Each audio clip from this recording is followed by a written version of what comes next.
ማንቸስተር ሲቲ የክረምቱን የዝውውር ገበያ እንግዲህ በታላቅ ገንዘብ ጀምሮታል። ሪትም ተጀምሯል። ተመልካቾቻችን እዩብ ተሰማ በትንታኔው እንዲሁም እኔ ሀናም እንዳውን አብረናችሁ የምንቆይ ይሆናል። እዩብ ዛሬ እንግዲህ ሰፊውን የፕሮግራማችንን ክፍል ወደሚይዘው ወደ ኤሊየት አንደርሰን ወደ ማንቸስተር ሲቲ ያደረገውን የ116 ሚሊዮን ፓውንድ እንግዲህ የዝውውር ሂሳብ ነው የምናየው። በሚገባ እንግዲህ ተጫዋቹ ራሱ ኖቲንጋምን እንደሚለቅ እንግዲህ ተናግሯል ለክለቡ። ምንድነው ሲቲ ላይ እንግዲህ ሌላ አደም የሚያደርገው ነገር ብለህ ታስባለህ? በበርናንዶ ሲልቫ ቦታ ነው የሚገባውና ምን ትላለህ? በሚገባ እንግዲህ ከዝውውሩ እንነሳ። 116 ሚሊዮን ፓውንድ ኖቲንግሃሞች ከሚጠይቁት ገንዘብ ያነሰ ነው። ነገር ግን ከአዶንስ ስትራክቸሩ አንጻር አሁን ይሄ አዶንስ የለው ፊክስድ 116 ነው። እዚሁ ቦታ ላይ ስናወራ እንደነበረው 106 ሚሊዮን ፓውንድ ውድቅ ተደርጎ ነበር። ከዛ በኋላ ደግሞ ጭማሪዎች ነበሩ፣ አዶንሶች። ብዙ ጊዜ አዶንሶች ሊፈጸሙ ላይፈጸሙ ይችላሉ። በእርግጥ በእንደ ኤሊየት አንደርሰን አይነት ተጫዋች የትኛውንም አይነት ቃል ብታስገቢው አቺቭ የማድረግ ፕሮባቢሊቲው ሰፊ ስለሆነ፣ የማሳካት እድሉ ሰፊ ስለሆነ እነዚህ አዶንሶች ሚት ሊደረጉ ይችላሉ፣ በመጨረሻ ሊከፈሉ ይችላሉ። ነገር ግን ኖቲንግሃሞች 116 ሚሊዮን ፓውንድ ነበር የተቀበሉት። እንግዲህ አንዳንድ ምንጮች እንግዲህ ፋብሪዚዮን ጨምሮ 130 ሚሊዮን ፓውንድ ብለው ነበር አይደለ? ነገር ግን መጀመሪያም በብሬኪንግ ያወጣው ዴቪድ ኦርንስቲን ታማኙ ጋዜጠኛ 116 ሚሊዮን ፓውንድ ብቻ ማለቁን ተናግሯል። የመጀመሪያዎቹ ሁለት የሰራቸው ዜናዎች ላይ ዋጋውን አልተናገረም ነበር እና ለምንድን ነው የሚሉ ጥያቄዎች ነበሩ። በኋላ ግን አዶንስ የሌለው ጭማሪዎች የሌሉት 116 ሚሊዮን ፓውንድ ቋሚ ክፍያ ማለት ነው ካለፈው ወደ 10 ሚሊዮን ፓውንድ አካባቢ ማለት ነው። እንግዲህ በዚዳን ነው አይደለ የተጀመረው ይሄ በጣም በትልቅ ገንዘብ መዘዋወር በ66 ሚሊዮን ፓውንድ። ከዛ በኋላ ክሪስቲያኖ በ80 ሚሊዮን ፓውንድ ተዘዋወረ። ከ4-5 ዓመት በኋላ ደግሞ በ85 ሚሊዮን ፓውንድ ጋሬዝ ቤል ተዘዋውሯል እና አሁን ግን ባለፉት 2 ዓመታት ከነ ኤንዞ ፈርናንዴዝ ጀምሮ ከነ ካይሴዶ ጀምሮ በጣም ዋጋው እየተሰቀለ መጥቷል። ለነ ግሪሊሽ 100 ሚሊዮን ፓውንድ ወጥቷል። ስለዚህ የዝውውር አጠቃላይ ገበያውን ስታይ ላስት ይር በፕሪሚየር ሊግ ፕሩቭን ላልሆነው በግሌ በጣም ለማደንቀውና ሲጫወት ለሚመቸኝ ተጫዋች ፍሎሪያን ቨርት 100 ሚሊዮን ፓውንድ ከአዶንስ ጋር ወደ 116 ሚሊዮን ፓውንድ ወጥቷል። ስለዚህ ዋጋው ካሻቀበ አይቀር የትኛውም ሰው ቢያንስ የእንግሊዝ ብሔራዊ ቡድንን ተመልክቶ ሁለቱም ጨዋታ ኤሊየት አንደርሰን ከ100 ሚሊዮን ፓውንድ በላይ እንደሚገባው ያስታውቃል እና እንዲያው 130 ሚሊዮን ፓውንድ አካባቢ ቢሆን ኦፍኮርስ በዝቷል ልንል እንችላለን። በእኔ ግምገማ ግን 116 ሚሊዮን ፓውንድ ከገበያው አንጻር ለኤሊየት አንደርሰን የሚገባው ነው ብዬ ነው ማስበው፣ በተለይ በዚህ ሰዓት እና አሁን እነ ማቲያስ ፈርናንዴዝም 85 ሚሊዮን ፓውንድ እየተባሉ ነው። እነ አሌክስ ስኮት እዛው አካባቢ ናቸው ዋጋቸውና የዝውውር ገንዘቡ በጣም ከፍ ብሏል በዚህ ዘመን። ስለዚህ ኤሊየት አንደርሰን 116 ሚሊዮን ፓውንድ አይገባውም ለማለት በጣም እቸገራለሁ። ኒውካስሎች በተወሰነ መልኩ የሚቆጩ ይመስለኛል።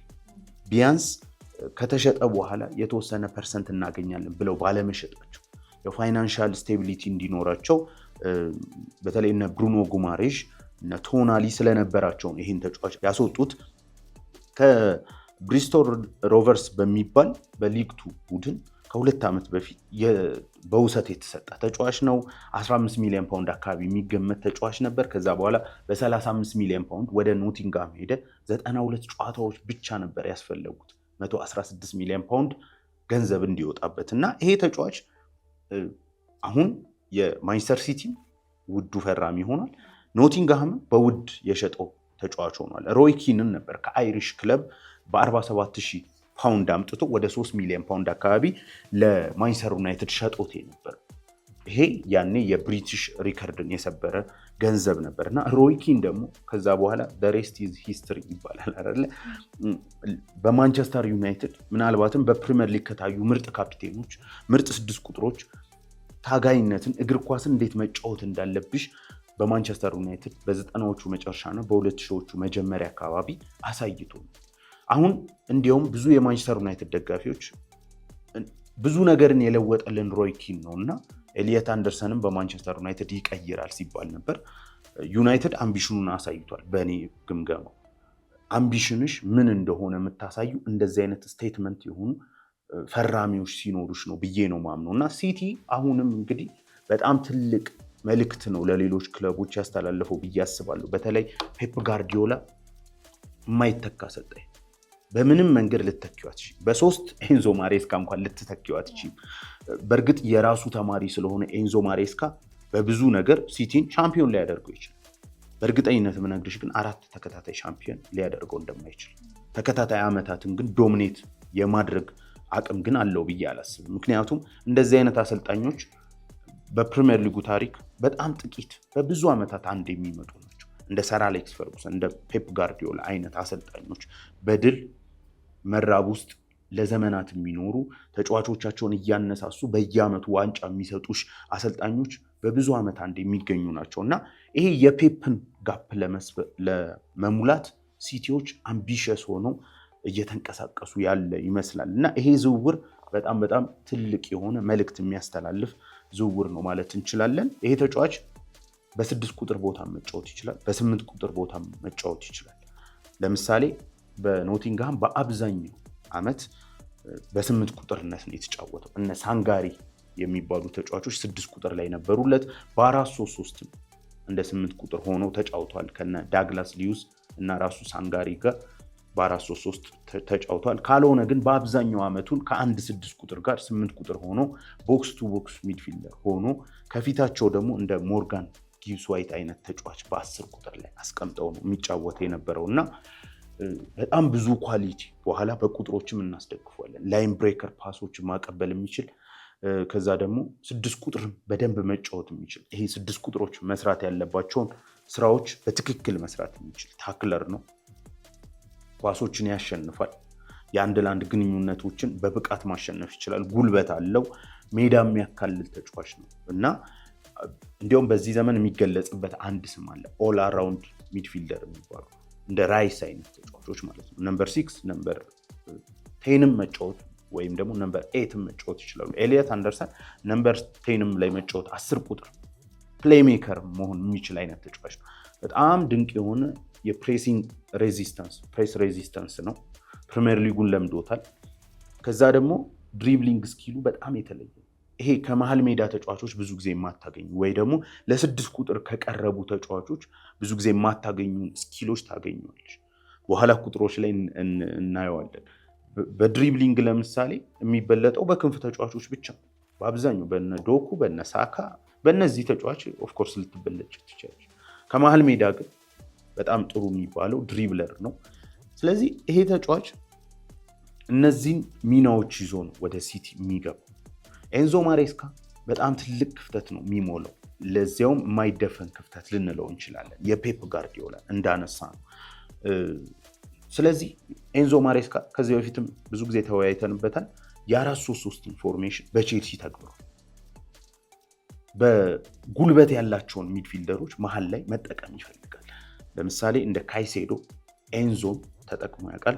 ከዛ ደግሞ እነዚሁ ላይ ደግሞ እንደ ጀምስ አይነት የፉልባክ ተጫዋችን አንዳንዴ አድ ያደርጋል። በተለይ በትልልቅ ጨዋታዎች ባየርንን፣ ፔዥን፣ አርሰናልን የተለያዩ ትልልቅ ቡድኖችን ሲገጥም። ስለዚህ በሲቲ እንደዛ አይነት ፎርሜሽን ነው የሚጠቀመው። ገና ቢያንስ የፍሬንድሊ ጨዋታዎችን ማየት አለብን። ነገር ግን በሲቲ ቡድን ውስጥ ቀጥታ ሄዶ በሁለት ቦታዎች ላይ ሊጫወት ይችላል። እስካሁን ካነሳ ነው ሀሳብ አንጻር የመጀመሪያው በሮድሪ ቦታ 6 ቁጥር አድርገሹ ሌላ 8 ቁጥር ሊገዙ ይችላሉ። አሁንም ድረስ ሲቲ አምቢሽኑ በጣም እያስደነቀኝ ያለ ክለብ ነው። አሁንም ለቶናሊ ዝውውር አሉበት። እንደ ቲጃኒ ራይንደርስ አይነት ተጫዋች አላቸው። እንደ ኒኮ ኦራይሊ አይነት ተጫዋች አላቸው። ኒኮ ጎንዛሌዝ አይነት ተጫዋች አላቸው። ስለዚህ ከነዚህ ተጫዋቾችም ጋር የትኛውንም አይነት ተጫዋች ሳይጨምሩ አድ ማድረግ ኢንቴግሬት ማድረግ ይችላሉ።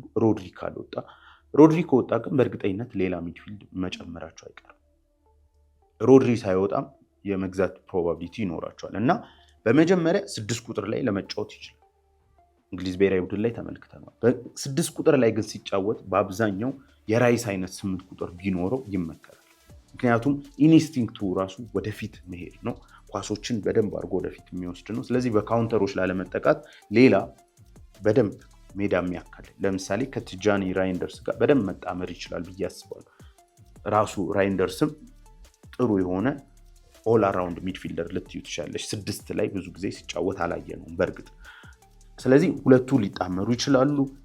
ከዛ ውጪ ከኒኮ ኦራይሌ ጋርም ሊጣመር ይችላል። 6 ቁጥር ላይ ሆኖ ኒኮ የ8 ቁጥርነት ቦታውን ሊሰራ ይችላል።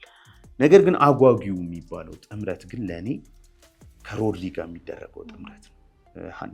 በጣም በጣም የፕሪሚየር ሊጉ ምናልባት ምርጡ ሚድፊልድ የመሆን ቻንሱ ሰፊ ነው ካልወጣ። ፕላስ ደግሞ አርሰናል ምናልባት እንደነ ቶናሊ አይነት ሚድፊልደር ካስፈረመ ምናልባት የአርሰናልንም ማንሳት እንችላለን። እንግዲህ በጥምረታቸው ወደፊት ይህንን የምንገመግመው ይሆናል። ነገር ግን እንደዚህ ወረቀት ላይ ስታስቢ ሮድሪና አንደርሰንን አስቢ ውስጥ በጣም በጣም አጓጊ ይመስላል ለሲቲ ደጋፊዎች። በጣም ጨዋታቸው ይሄ ዓለም ዋንጫ አልቆላቸው ፍሬንድሊ ማቾች በተጀመሩና ባየነው የሚሉ ይመስለኛል። ስለዚህ የሁለቱ ተጫዋቾች ጥምረት በተለይ ሲቲ ከቅርብ ዓመታት በኋላ እያጣው የመጣውን በፔፕም ስር ባለፉት 2 ዓመታት እያጣው የመጣውን ዶሚኔሽን ከዛ ደግሞ መሀል ሜዳ ላይ ይሄ በጉልበት የማሸነፍ ሮድሪ ኤሲኤል 1 ዓመት ውጪ ነበር። ላስት ይርም ገባ ወጣ እያለ ነው የነበረው። ስለዚህ የሁለቱ ጥምረቶች ሮድሪ በደንብ አገግሞ በዚሁ የሚቀጥል ከሆነ የሁለቱ ጥምረት በጣም አጓጉ ይመስለኛል። ስለዚህ 8 ቁጥር ላይ መሰለፍ ይችላል፣ 6 ቁጥርም ላይ መሰለፍ ይችላል። ሲቲ ያገኘው ተጫዋች በጣም ድንቅ የሚባል ነው ብለን ማንሳት እንችላለን።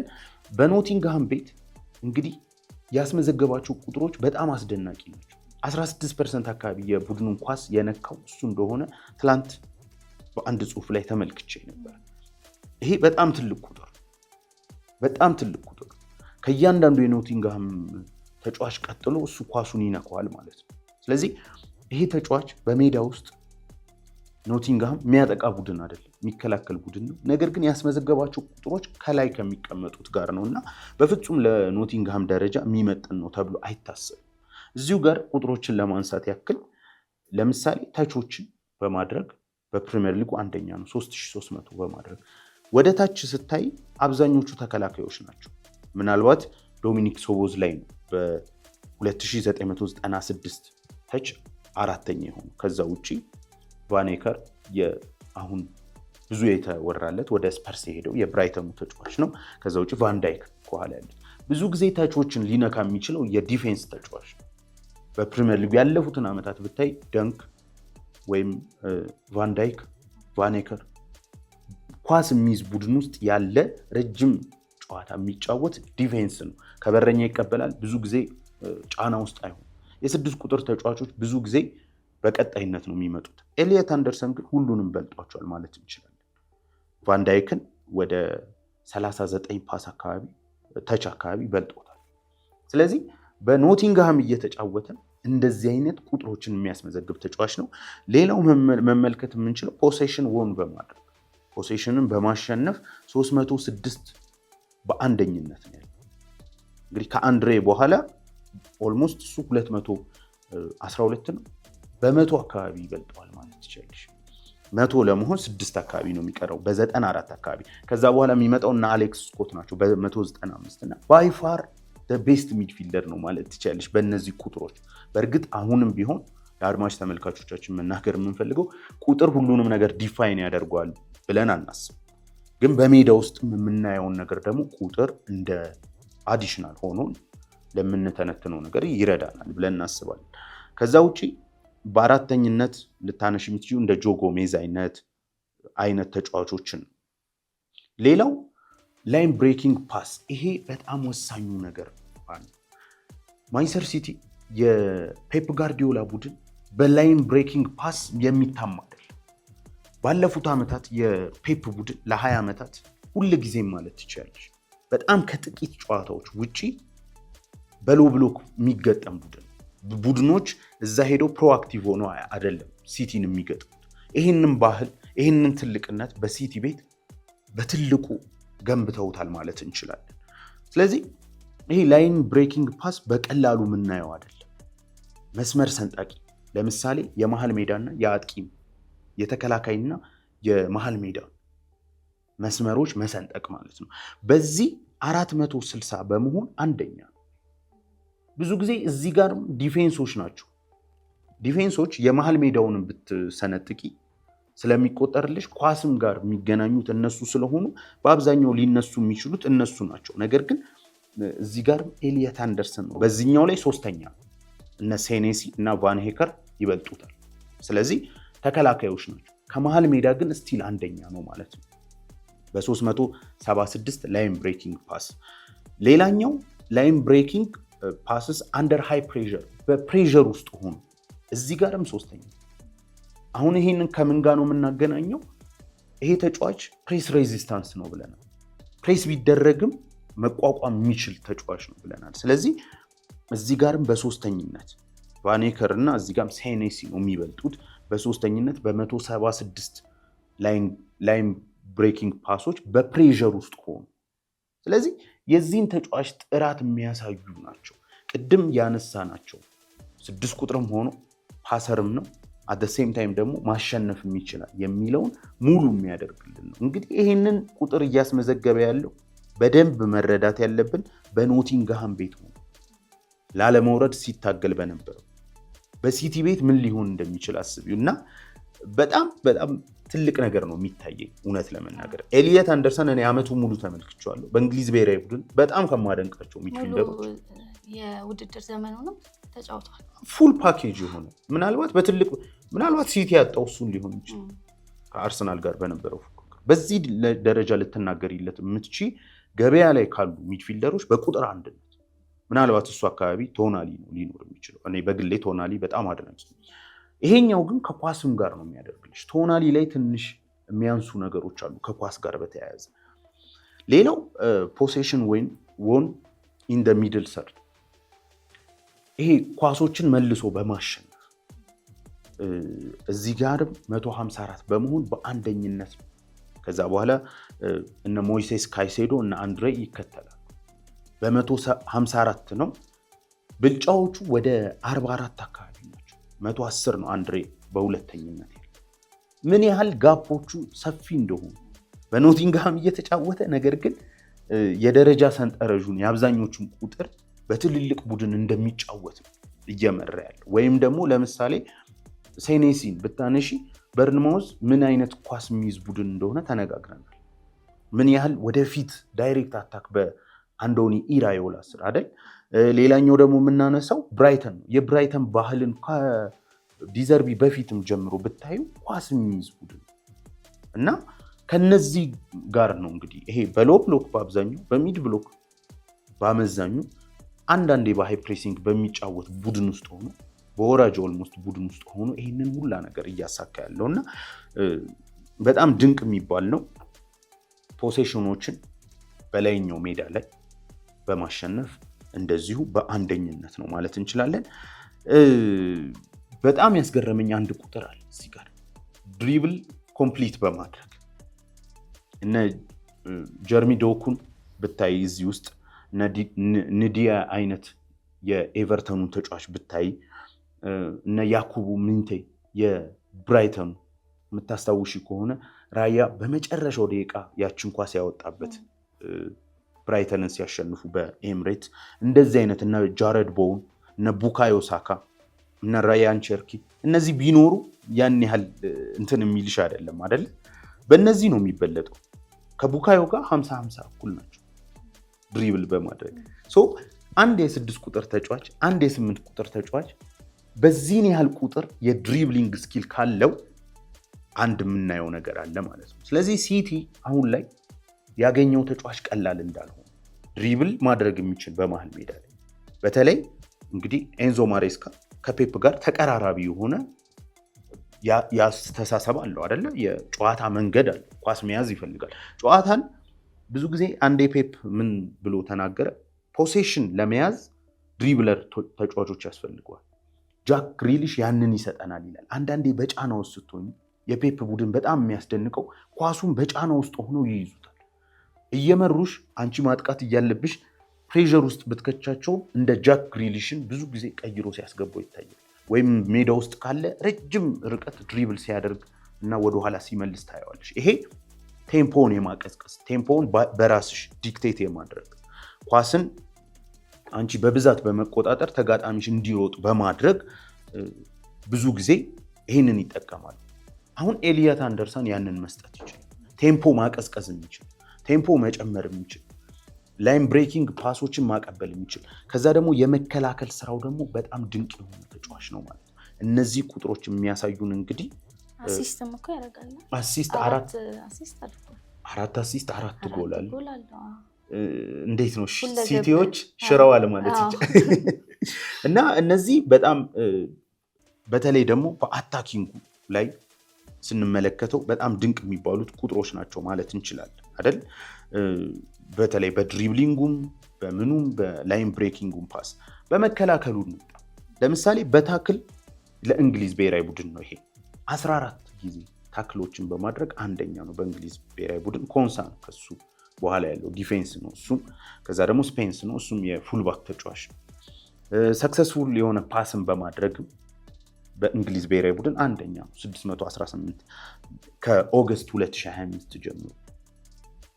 ሰክሰስፉል ፓስን ከኦገስት በኋላ እንዳልኩ 618 በማድረግ በጣም ድንቅ የሆነ ኢንተርሴፕሽኖች በ11 ኢንተርሴፕሽን እንደዚሁ ከኦገስት 2025 በኋላ አንደኛ ነው ማለት ትችላለሽ። እና በተችም በእንግሊዝ ብሔራዊ ቡድን 750 በማድረግ አንደኛ ነው። እና ይሄ ተጫዋች በእንግሊዝ ብሔራዊ ቡድን ባይፋር ቤስቱ ተጫዋች ሆኗል።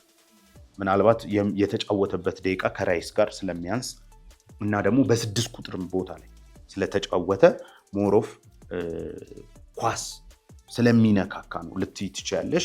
ነገር ግን በኖቲንግሃም ያስመዘገበው ቁጥር ነው ለእኔ ይሄ ተጫዋች ገበያ ላይ ካሉት ቢያንስ ገበያ ላይ የሌሉት ምናልባት የሚበልጡት ይኖራሉ አላውቅም። ገበያ ላይ ካሉት ግን ምርጡን ወስዷል። አሁን በዚህ መንገድ የኤሊየት አንደርሰንን የዝውውር መነሻ ከዛ ደግሞ ያለውን ምን አይነት ጥቅም ሊሰጥ ይችላል የሚለውን ነገር አየን። ይህንን ምን አይነት ተጫዋች ነው የሚለውን ከተመለከትን ከዛ ደግሞ ቁጥሮችንም አስደገፍን በ3 ፓርት ማለት ነው። አሁን የራሴን ምልከታ ደግሞ እዚህ ላይ መጨመር እፈልጋለሁ። ማንቸስተር ሲቲን አምቢሽን በትክክል የሚያሳይ ዝውውር ይመስለኛል። ሲቲ ባለፉት 2 ዓመታት ዋንጫ አላነሳም። አክሰፕት ያደረጉት አይመስለኝም። ፕሮጀክታቸው ምን አይነት ድንቅ መሆኑን ነው የምትመለከቱት። ፔፕ ጋርዲዮላ ወጥቶብናል፣ ስለዚህ ባለን አቅም በሙሉ ይህንን ሰውዬ ኤንዞ ማሬስካን መደገፍ አለብን ያሉ ይመስላል። ምክንያቱም በተመሳሳይ ትላንት ያነሳነው ሀሳብ አለ። ማንቸስተር ዩናይትድ ነው በሊጉ በጣም ሚድፊልድ የሚፈልገው። ሮድሪ ያለው ቡድን፣ ቲጃኒ ራይንደርስ ያለው ቡድን፣ ኒኮ ኦራይሊ ያለው ቡድን 116 ሚሊዮን ፓውንድ ማውጣት ይችላል። ማንቸስተር ዩናይትድ ፋይናንሻሊ በጣም ጥሩ ቡድን ነው። ብዙ ተጫዋቾችን አጥቷል። ካርሎስ ካሴሚሮ ምርጥ የሚለውን ቢያንስ ሌግ ቢያንስ አጥቷል። ማኑኤል ኡጋርቴ የሚሸጥ ተጫዋች ነው። ኤንደርሰን የሚባል ተጫዋች ነው ያመጣው የስኳድ ተጫዋች ሊሆን የሚችል እሱም እንግዲህ ከራስመስ ሆይሉንድ በተገኘ ገንዘብ እና ምን ያህል የአምቢሽን ልዩነት ነው በትክክል የማይሆን እዚህ ጋር። በእርግጥ የማንቸስተር ዩናይትድም ዝውውር ገና አላበቃም። እነ ቹዋሜኒ እነ ቶናሊ አሁንም ገበያ ላይ ያሉ ከገቡበት። ነገር ግን ለምንድን ነው የምትጫወችው የሚለውን የሚያሳይ በሰር አሌክስ ፈርጉሰን ጊዜ ማንቸስተር ዩናይትድ እንደዚሁ ነበር። ዋንጫዎችን እያነሳ እንኳን ለምሳሌ አስታውሳለሁ በ2006-7 የውድድር ዓመት ማንቸስተር ዩናይትድ የፕሪሚየር ሊጉን ዋንጫ አሸንፏል። ነገር ግን አሰቃቂ የሚባል የኤሲ ሚላን ሽንፈት ነበረበት። ሪካርዶ ካካ እና ኤቭራን እና ጋብርኤል ሄንዝን አጋጅቶ ምናምን ያገባበት ፈርጊ በዛ ዓመት 4 ኮከብ ተጫዋቾችን ያስፈረሙ። ካርሎስ ቴቬዝ፣ አንደርሰን፣ ሊዩስ ናኒ፣ ኦውን ሃርግሪቭስ ይመስለኛል ባልሳሳት። ስለዚህ ምን ያህል አምቢሸስ የነበረ ክለብ እንደነበረ ዩናይትድ። ከዛ ደግሞ ካርሎስ ቴቬዝ እያለው በቀጣዩ ዓመት እንግዲህ ቴቬዝ፣ ዌይን ሩኒ ያሉ ቤርቫቶቭን ማስፈረም ቻለ ማንቸስተር ዩናይትድ። አሁን የአምቢሽን ልዩነት ክሊርሊ ነው የሚታየው። ይሄኛው ቡድኔን ቀስ እያልኩ ገነባለሁ 116 ሚሊዮን ፓውንድ አላወጣም ይላል። ሲቲ ደግሞ በትልቅ ደረጃ ገብቷል። ሌላው አርሰናል እዚህ ጋር መነሳት ያለበት አርሰናል ዴክላን ራይስ አለ። ነገር ግን በመጨረሻዎቹ ጨዋታዎች ማርቲን ዙበሜንዲን ማስፈረም ማጫወት ትቷል። እንዲሁም አዲስ ያገኘሁት ኤክስፐሪመንት ነው ብሎናል ስለ ሊዩስ ስኬሊ ሚኬል አርቴታ ሲያወራ። እንዲሁም ወደ መጨረሻ አካባቢ በጣም ትዝ የሚለኝ ራይስን 6 ቁጥር ማድረግ ፈልጎ ነበር። በተለይ ማርቲን ዙቢሜንዲ ከዛሽ ስህተት በኋላ ከማንቸስተር ዩናይትድ ጨዋታ በኋላ በጣም እየወረደ መጥቷል። ነገር ግን የዛን ጊዜ ቁጥሮችን ሳይ ነበር ማርቲን ዙቢሜንዲ በአርሰናል እዛ ሜዳ ላይ ከሚጫወቱ ተጫዋቾች በአብዛኛው የሚሮጠው ተጫዋች ሆኖ ነበር። በሪያል ሶሴዳድም የሚሮጥ አይነት ተጫዋች ነው። ነገር ግን ይሄ ዲፕ ላይን ፕሌይ ሜከር አይነት እና ምናልባት የጎዳው ብዬ የማስበው በአርሰናል ቤት ዙቢሜንዲ መሮጡ ሊሆን ይችላል ብዬ አስብ ነበር ያኔ። እና አርሰናልም አሁን እነ አሌክስ ስኮትን እየተከታተለ እነ ቶናሊ ላይ አለበት። ስለዚህ አንድ ትልቅ የ6 ቁጥር ተጫዋች ይፈልጋል አርሰናል። ነገር ግን ለኤሊየት አንደርሰን መሄድ አልቻሉም እዚህ ጋር። በእርግጥ አርሰናል አሁን ኤሊየት አንደርሰን ላይ ግዴታ መሄድ አለበት የሚባል ቡድን አይደለም። ነገር ግን ፉክክሩ ያለው ከሲቲ ጋር ነው። አንዳንዴ የሌላ ቡድን የሚያስፈርመውንም ተጫዋች በመውሰድ ፉክክርሽን ትመሪያለሽ። ምክንያቱም ይህንን ተደርጎ ስለሚያውቅ በማንቸስተር ሲቲ እና በማንቸስተር ዩናይትድ የ2013ቱን ለይቶታል ብሎ ሮቤርቶ ማንቺኒ የሚያስበው የሩቤን ቫን ፐርሲ ከሲቲ ይልቅ ዩናይትድን መምረጡ። ስለዚህ ምናልባት ኤሊየት አንደርሰን በሚቀጥለው ዓመት የታይትል ዲሳይደር ሊሆን ይችላል። እንግዲህ ይሄ ስፔኩሌሽን ግምት ነው፣ እንደ እንትን ሊታይ አይችልም። እንዲያውም እኔ ብዙ ጎበዝ አይደለሁም ግምት ላይ። ምናልባት ከጨዋታ እንትኖች ጋር በተያያዘ ሳይሆን በተለይ ውጤቶችን መገመት ላይ እንኳን ብዙ አይደለም እና ኤሊየት አንደርሰን ዝውውር መልእክቱ ቀላል ነው ብዬ አላስብም። ከዚህ አንጻር አርሰናል ሌላ ትልቅ ዝውውር ይጠበቅበታል ብዬ አስባለሁ። ምክንያቱም ዳይሬክትሊ አሁን ኔክስት ይርም ሁለቱ ናቸው ይፎካከራሉ ተብሎ የሚጠበቀው። ሊቨርፑል ሌላኛው ማንሳት ያለብን ለምን እንዳላዩት አላውቅም። ኤሊየት አንደርሰን ለምን አጥቂ ላይ ብቻ 100 ሚሊዮን ፓውንድ እንደሚያወጡ አላውቅም። እኔ ዲያማንዴን ከሚያመጡ የሊቨርፑል ትልቁ ችግር ብዬ የማስበው አሁን ላይ መሀል ሜዳ ተጫዋች ማካሊስተር በውድድሩ ዓመት መሀል ላይ ዥው ብሎ ሊወርድ ይችላል። ግራቨንበርግ እንደዚሁ በመጀመሪያው ዓመት በአርነ ስሎት ስር እንደነበረው አይደለም እና የመሀል ሜዳ ተጫዋች በትልቅ ደረጃ የሚያስፈልገው ቡድን ነው። ባላንሱን አልጠበቀም ስኳዱ ብዬ አስባለሁ። ለዚህ አሰልጣኝ ለአንዶኒ ኢራዮላ ለምን እንዳልተሳተፉ አልገባኝም። ምክንያቱም ሊቨርፑል ባለፈው ዓመት ለ3 ተጫዋቾች ከ90 ሚሊዮን ዩሮ በላይ አውጥቷል። ለራሱ ለሁጎ ኢኪቲኬ 90 ሚሊዮን ዩሮ፣ ከዛ ደግሞ ለቨርት 100 ሚሊዮን ፓውንድ ወይም 116 አካባቢ ሚሊዮን ፓውንድ የሚደርስ 124 ሚሊዮን ፓውንድ ደግሞ ለአሌክሳንደር አይዛክ ለአጥቂ ተጫዋቾች ነው እያወጣ። መሀል ሜዳውን ማየት አለበት ብዬ አስባለሁ። ቼልሲ በነገሮች ላይ ዛሬ ሀሳባችን የነበረው ስለ ዣቪ አሎንሶ እና የቼልሲ ዝውውር ለማውራት ነበር። የኤሊየት አንደርሰን የሌሊቱ እንግዲህ ብሬኪንግ ነው ያስቀየረን። ወደፊት በደንብ እናየዋለን። ቼልሲ ተጫዋቾች አሉ። ነገር ግን ኤንዞ የሚሸጥ ከሆነ አሁንም ሌላ ሚድፊልደር ሊያስፈልገው ይችላል ብለን እናስባለን። በአጠቃላይ ግን የሲቲ ደጋፊዎችን ማለት የምንፈልገው እንኳን ደስ አላችሁ ነው። ምክንያቱም ያገኛችሁት ተጫዋች በእነዚህ ሁላ እስካሁን ባነሳናቸው መመዘኛዎች በጣም ቤስቱ እንኳን ባይሆን ምናልባት ከቤስቶቹ አንዱ ማለት በአንደኛ ደረጃ ከነ ራይስ ይበልጣል ምናምን ባቲ እንኳን በቃ እዛ ደረጃ ላይ ነው ያለው። ምንም ጥርጥር የለውም። ገበያ ላይ ካሉት ደግሞ በእኔ እምነት አንደኛውን ተጫዋች ነው ያስፈረሙት። የሲቲ አመራሮች፣ የሲቲ ባለሀብቶች አሁንም ያላቸውን አምቢሽን ያሳዩበት ፈራሚ ነው ብዬ ነው ማስበው። ሀና የምትጨምሪው ነገር ከሌለ ወደ ዓለም ዋንጫ እንሂድ። ኮት ዲቫር እንግዲህ ኩራሳውን 2-0 አሸንፋለች። ኩራሷ በሚያሳዝን ሁኔታ እንግዲህ ከዓለም ዋንጫው ተሰናብታለች። እንግዲህ ኒኮላስ ፔፔ የቀድሞ የአርሰናል ተጫዋች ሁለቱንም ጎል አስቆጥሯል። ምን ትላለህ ስለ አፍሪካዊቷ ሀገር? በጣም ድንቅ ነበር። አማድ ዲያሎ በፈርስት ሃፍ ላይ ተቀይሮ ወጥቶ ነበር። ያን ዲያማንዴ በጣም ድንቅ ብቃቱን ያሳየበት ጨዋታ ነበር ማለት እንችላለን። ከዛም ውጪ ኒኮላስ ፔፔ እንግዲህ እንደ ሁለተኛ ሰከንድ ስትራይከር ወይም እንደ 10 ቁጥር ሆኖ ነበር በዚህ ጨዋታ ላይ የተሰለፈው። በጣም ድንቅ እንቅስቃሴ አሳይቷል። በመጀመሪያውም ጨዋታ ለምን ቤስት እንደሆነ ያሳየ ይመስለኛል። ኮት ዲቯር አላውቅም እኔ የአፍሪካ ሀገሮች በጣም እየተለዩብኝ ነው በዚህ ዓለም ዋንጫ። ምናልባት 48 ከመሆኑ ጋር በተያያዘ እንደ ኩራሳው አይነት ቡድኖች ስላሉ ነው አላውቅም። ግን በዛ መንገድ አይደለም እኔ መመልከት ፈልገው። አሁን ብዙ ቡድኖች እያለፉ ነው አይደል? ሞሮኮ አልፋለች። አልጄሪያ የማለፍ ተስፋ አላት እንደሚመስለኝ። ደቡብ አፍሪካ አልፋለች። አሁን ደግሞ ኮት ዲቯር እነ ጋናም ቻንስ አላቸው። ኦልሞስት 4 ነጥብ አይደለ? ስለዚህ የአፍሪካ ቡድኖች አብዛኞቹ እያለፉ ግብፅ አልፋለች። ስለዚህ የአፍሪካ ቡድኖች 32 ውስጥ ያለፈው እንግዲህ የዓለም ዋንጫ በ32 ቡድኖች ነው። እንግዲህ ወደዛኛው ገብተናል። ከዛ በኋላ ግን ወደ 16ቱ እንዴት ይሄዳሉ የሚለውን ነው። ኮት ዲቯር በዚህ ጨዋታ ላይ በጣም ድንቅ የሚባል እንቅስቃሴ ደሆል ጨዋታውን ማለት ይቻላል ተቆጣጥራ ነበረ። በ64% አካባቢ ፖሴሽኑን ተቆጣጥራለች። ሙከራዎችን ብዙ ማድረግ ችላለች። ወደ 7 የሚጠጋ በአጠቃላይ ዶሚኔት አድርጋ የጨረሰችው ጨዋታ ነው ማለት እንችላለን። በዛው ግን ጀርመን ተሸንፏል።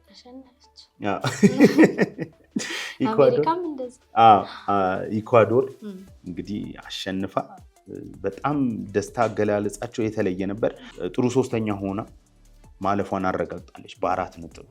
ስለዚህ የሞይሴስ ካይሴዶ ሀገር ምን ያህል ትልቅ ነገር እንደሆነ ለኢኳዶር በአንቶኖ ቫሌንሲያ ነው የምናውቃት ይችን ሀገር በፊት እንግዲህ ማለፋቸውን አረጋግጠዋል። ሌላኛው እንግዲህ የዩኤስ ተሸንፋለች። ጨዋታውን ወደ መጨረሻ ወደዚህ ለመምጣት እየተዘጋጀው እያለ የተወሰነ አይቸው ነበር። ኦልሞስት ላይናፑን ሙሉ ለሙሉ ማለት ይቻላል ቀይሮታል። እንደ ፑሊሲች አይነት ተጫዋቾች ግን ተቀይረው መግባት ችለዋል በዚህም ጨዋታ ላይ ማለት እንችላለን። ከዛ ውጪ ግን አሜሪካ ማለፏን አረጋግጣ ስለነበር ያን ያህል ለቀጣይ ጨዋታ ነበር ስትዘጋጀ ነበር። በ6 ነጥብ በአንደኝነት አልፋለች። ስለዚህ ምንም ጉልበት በተለይ በፖች ስታይል ይሄ ጉልበት የሚያስጨርስ አይነት ምንም አይነት ምክንያት የላቸውም እና ከዛ አንጻር በእኔ እምነት አሜሪካኖች ብዙ በላይናፑ ላይ ጥሩ የሚባሉ ተጫዋቾችን ሳያስገቡ የገቡት እንግዲህ እነ አውስትራሊያ ከፓራጓይ 0-0 መጠናቀቅ ችሏል። ስዊድን ከጃፓን ተጠባቂው ጨዋታ እንግዲህ 1-1 በሆነ ውጤት ተጠናቋል። ጃፓን በሁለተኝነት አልፋለች። ስለዚህ እንግዲህ አንደኛ ሆኖ ከሚያልፉ ቡድን ጋር ከነ ፖርቹጋል እንግዲህ በጣም ወሳኝ ጨዋታ ነው ያላት ማለት ነው። ወይ ከነ ጃፓን ወይ ከነ ስዊድን ጋር ነው ሊደርሳት የሚችለው። ስለዚህ ፖርቹጋል ኮሎምቢያን ማሸነፍ ግዴታ ውስጥ ትገባለች። ዛሬ የሚደረጉ ጨዋታዎች አሉ። የኪሊያን እና የኤርሊንግ ሃላንድን ፍጥጫ የምናይበት ጨዋታ ምሽት 4 ሰዓት ጥሩ ሰዓት ላይ ነው ብዬ አስባለሁ። ሴኔጋል ከኢራቅ በሌላኛው ሳይድ ደግሞ ማየት እንችላለን። በቀጣይነት እነ ኡራጋይ ከስፔን 9 ሰዓት ላይ ሌሊት የሚደረግ ጨዋታ ነው። ሳውዲ አረቢያ ከኬፕ ቨርድ ይህም 9 ሰዓት ላይ የሚደረግ ጨዋታ ነው። ኢጂፕት ከኢራን 12 ሰዓት ላይ እንግዲህ ንጋት ላይ የሚደረግ ጨዋታ ነው። ኒውዚላንድ ከቤልጅየም እንግዲህ እነዚህ በጣም ወሳኝ ጨዋታዎች ናቸው። በነገራችን ላይ ምድቦችን የሚወስኑ ናቸው። በተለይ እኔ ኢራን እንግዲህ ከኢጂፕት የምታደርገው ጨዋታ የምንመለከተው ይሆናል። በጣም እንድታልፍ የምፈልጋት ሀገር ብትኖር ኢራን ናት ከሚደርስባት ጫናዎች አንጻር እና እንግዲህ ንጋት 12 ሰዓት ላይ ይህም ጨዋታ ይደረጋል ማለት እንችላለን። ተመልካቾቻችን ሪትም ስፖርታችን ይህንን ይመስል ነበር። አብራችሁን ስለነበራችሁ እናመሰግናለን።